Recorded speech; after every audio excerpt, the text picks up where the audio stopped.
Lança o teu pão sobre as águas, porque depois de muitos dias o acharás. Reparte com 7 e ainda até com 8, porque não sabes que mal haverá sobre a terra. Eclesiastes capítulo 11, versículos 1 e 2. Bem, sabemos que dias difíceis, eles já aconteceram e continuam acontecendo sobre a face da terra. E para esses sinais, Deus sempre envia, né, os seus avisos. Ele emite os seus alertas aos seus servos, aos seus profetas.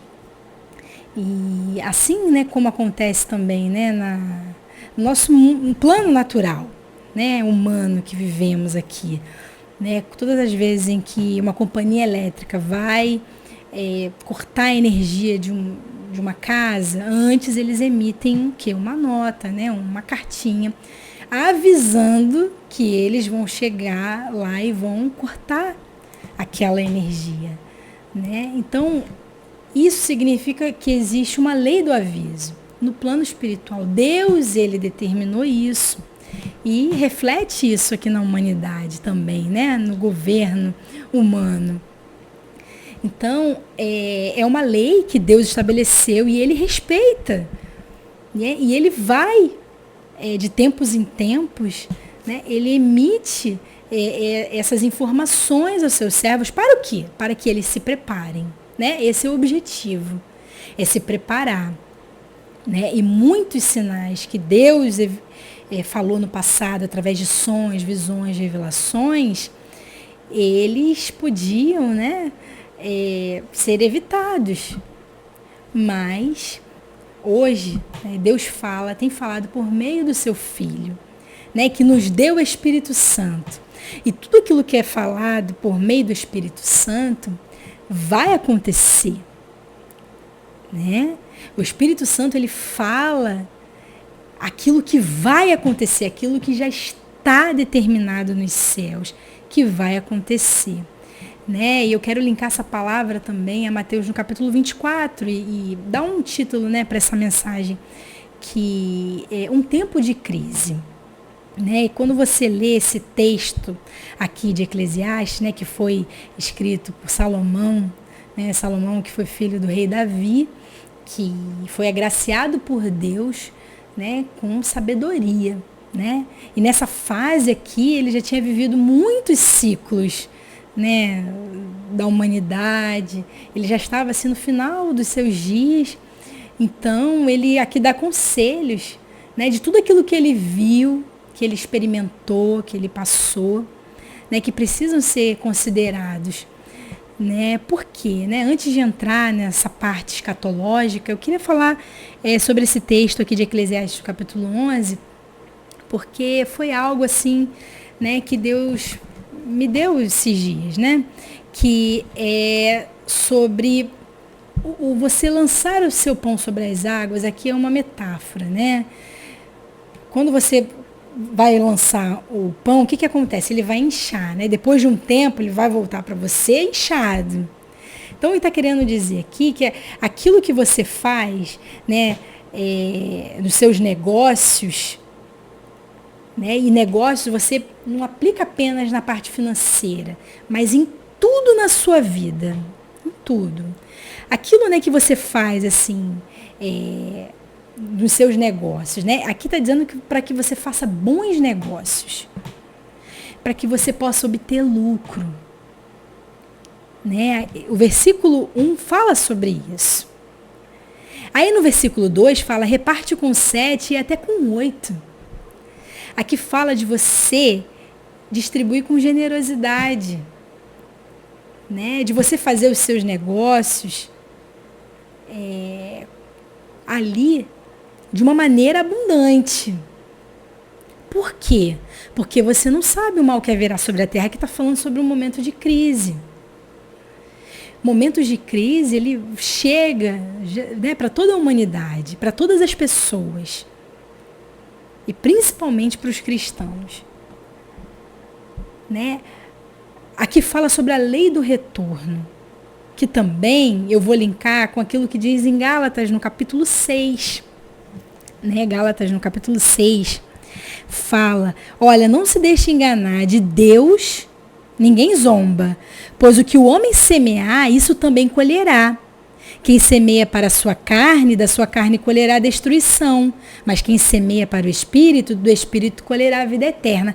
Aqui está dizendo, olha, não adianta que de Deus ninguém vai zombar, não. Aquilo que as pessoas semearem, né, os acordos para o mal que elas fizerem, elas vão colher mal.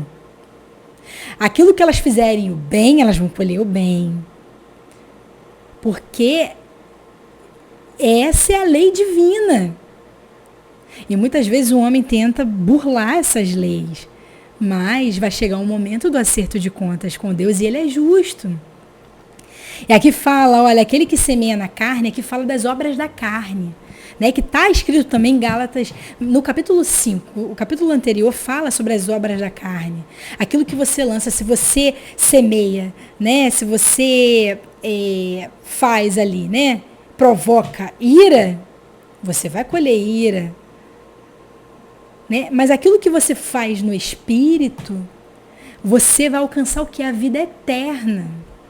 Aquilo que você faz para o reino de Deus, você vai alcançar todas as bênçãos que estão em Cristo Jesus. E a eterna salvação. Então essa é a palavra, né, o ponto-chave que eu quero trazer, né, para você que me ouve. Para que você possa fazer, se preparar para momentos de crise fazendo bem. Semeando coisas boas. No plano espiritual, emocional e físico. Né? Na sua vida financeira, não se envolvendo com negócios ruins, mas com bons negócios. Né? E você se preparando, fazendo a obra de Deus, você investindo no reino de Deus, você vai colher. Tudo aquilo que investimos no reino de Deus, nós colhemos. Tudo aquilo que fazemos para Deus, nós vamos colher. E para essa colheita, ela leva um tempo. Nós, né, vemos na natureza isso acontecer. Ninguém semeia e vai colher daqui a 2, 3 dias. Não, ele tem um tempo. Um tempo determinado de Deus para todas as coisas. Né? Inclusive, né, um tempo de crise. Porque quando você, né, semeia coisas boas, né, no reino de Deus, na sua vida, né, buscando aquilo que Salomão desejou, sabedoria, né, você buscando as coisas que estão no alto. A palavra do Senhor diz, onde estiver o seu tesouro, aí estará o seu coração. Né? Onde estiver o seu tesouro, vai estar o seu coração, vai estar aquilo que você mais deseja. E se aquilo que você mais deseja está nas coisas celestiais, isso vai ser manifestado na sua vida, isso vai ser revelado. Né? E quando chegar o momento da crise, você está abastecido. Porque vai acontecer. Né? Quando chegar a crise financeira, né, você vai ali ter uma reserva. Para o quê? Para que você possa atravessar aquele momento. E mesmo que coisas difíceis aconteçam, né, o cristão ele caminha por fé. Né? E ali ele é amparado por Deus através da fé que ele tem. Mas aqui o pregador em Eclesiastes, ele diz, olha, se prepare, porque você não sabe o mal que virá sobre a terra. Então eu quero falar sobre agora a escatologia. Porque escatologia é falar sobre eventos futuros. E esses eventos, aqui Jesus falou, em Mateus no capítulo 24, que eu quero ler aqui, versículo 7. Porquanto se levantará nação contra nação, reino contra reino, e haverá fomes. Né? E o tema central é um tempo de crise, mas falando especificamente em fome.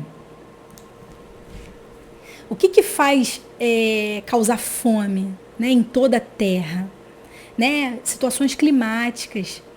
Né? Muitas vezes o sol muito quente, não faz a terra produzir o seu fruto. Ou então muito gelo, também fica infrutífera ali a terra, né? Aqui falou sobre guerras e rumores de guerras. Nós estamos vendo um cenário, né, de guerra acontecendo na humanidade, que é um dos sinais que Jesus profetizou aqui sobre o princípio das dores. Acontecem sanções nas nações, né, problemas com importação, com exportação. Acontece situações, né, muito complicadas, economicamente falando. Né, muitas pessoas acabam perdendo, né, os seus recursos em períodos de guerra, problemas na bolsa de valores. Então, tudo isso, né, tudo aquilo que o homem acha que é seguro, quando vem o vento da crise, prova que não há segurança nessas coisas. A segurança é em observar a palavra de Deus e fazer conforme a orientação divina. Essa é a segurança. E o mundo não busca essa segurança. Né? Então aqui está falando sobre um tempo de fome na terra. Essa é uma característica do princípio das dores. E nós estamos vendo um cenário, né, sendo formado na humanidade para que isso venha acontecer. E isso aqui é uma profecia, Jesus Cristo falou isso, que é para ser observado. E isso aqui, ninguém vai poder impedir de acontecer. Ninguém vai poder impedir. Né? E eu quero também dar um exemplo, né, assim, já para os dias atuais, da era cristã, né, período da igreja primitiva, que lá em Atos dos Apóstolos, né, no capítulo 11, 28, fala sobre um homem chamado Ágabo. Ele era um cristão e ele teve a divina revelação do Espírito Santo de Deus que haveria um tempo de fome sobre a terra.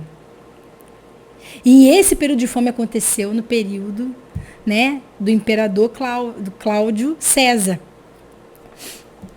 E aconteceu verdadeiramente. Então ele foi usado ali por Deus para falar ao seu povo, a sua igreja, né, a igreja de Cristo, para que se preparassem. Porque haveria um tempo de fome. E verdadeiramente aconteceu. Né? Então aconteceu naquela época. Mas se nós observássemos mais a palavra de Deus, talvez não era nem preciso com que homens tornassem a falar esses tipos de coisa. Mas se torna necessário. Né? Porque é importante ensinar as pessoas e ministrar. Então, Deus, ele vai, tá chegando perto a situação, ele vai lá e avisa, ele faz, né, o seu servo ali falar e as pessoas se lembram, mas isso diz na palavra de Deus. Né? Por quê? Porque muitos momentos assim, né, que Deus emite um alerta, um aviso, aí parece que um tempo fica tudo calmo. Aí muitas pessoas entram nessa parte e falam assim, viu, não era de Deus. Aquela mensagem não era de Deus para a igreja. Aí quando está tudo calmo, de repente sobrevém repentina destruição. Aí as pessoas se assustam, por quê? Porque não se prepararam. Ficaram ali, sabe, questionando muito questões óbvias que estão dentro da palavra de Deus, né? E não se prepararam para momentos difíceis. Né? E essa palavra, eu tenho falado, né, uma palavra de alerta. Que esses dias estão chegando. Né? E nós não devemos esperar isso acontecer na próxima geração. Mas é nessa geração. Porque nós não sabemos o dia do amanhã. Né? E o cenário está sendo preparado para o quê? Para a manifestação do homem do pecado, para o anticristo ele aparecer. Né, que vai levar a humanidade a um fim de um governo humano e satânico para um novo tempo. Né? Então, né, aqui o Senhor Jesus, né, ele falou isso. para que o seu povo pudesse entender esses acontecimentos e se prepararem. Então, aqui em Apocalipse, no capítulo 6, falando sobre esses sinais escatológicos, né? Apocalipse 6 fala sobre a abertura dos 6 primeiros selos, né? E aqui fala sobre 4 cavalos e 4 cavaleiros, que eles cavalgariam, né, toda a terra nesse período, né, desse fechamento, né, nessa conclusão do governo humano. Aqui fala sobre o terceiro, quero falar sobre o terceiro, que fala sobre a fome. Aí no versículo 5 de Apocalipse, no capítulo 6, fala assim: havendo aberto o terceiro selo, ouvi o terceiro animal dizendo: vem e vê. E olhei, eis um cavalo preto. E o que sobre ele estava sentado tinha uma balança na mão. E ouvi uma voz no meio dos 4 animais que dizia: uma medida de trigo por um dinheiro e 3 medidas de cevadas por um dinheiro. E não danifiques o azeite e o vinho. Aqui está querendo dizer que era uma medida de trigo por um denário. Um denário correspondia a um dia de trabalho, né, de um trabalhador. Então imagina, uma medida de trigo por um dia de trabalho. Olha que problema, né, econômico mundial estaria acontecendo, né, sobre a face da terra. Olha que situação difícil a humanidade viveria. Então, a palavra do Senhor, essa profecia bíblica, ela vai se cumprir, né? E linkando com aquilo que, né, eu falei ali de Eclesiastes no capítulo 11, porque tudo isso não é para o cristão passar e passar passando, né, sem fazer um planejamento, né, a sua vida, o momento que você está vivendo ali com a sua família, com a sua comunidade, né, com seus irmãos em Cristo. É importante a igreja viver unida, atravessando esses momentos difíceis, um ajudando o outro, um apoiando o outro, né? Essa é a vontade do Senhor Jesus. E eu quero finalizar essa palavra, né? Porque mesmo diante de tudo isso, não é para o cristão ficar desesperado, apavorado, porque Jesus disse que não é essa atitude, né? Não vos assusteis, porque é necessário que isso tudo aconteça. Ainda não é o fim, né? É o princípio, ainda não é o fim. Então Jesus, ele estava dizendo aqui que não era para ficar angustiado, né? E eu quero fechar, né, com aquilo que diz Romanos no capítulo 8, versículo 35. Romanos 8, 35 diz assim: quem nos separará do amor de Cristo? A tribulação, ou a angústia, ou a perseguição, ou a fome? Ou a nudez, ou o perigo, ou a espada? Absolutamente nada. Nada pode separar um cristão do amor de Deus que está em Jesus Cristo.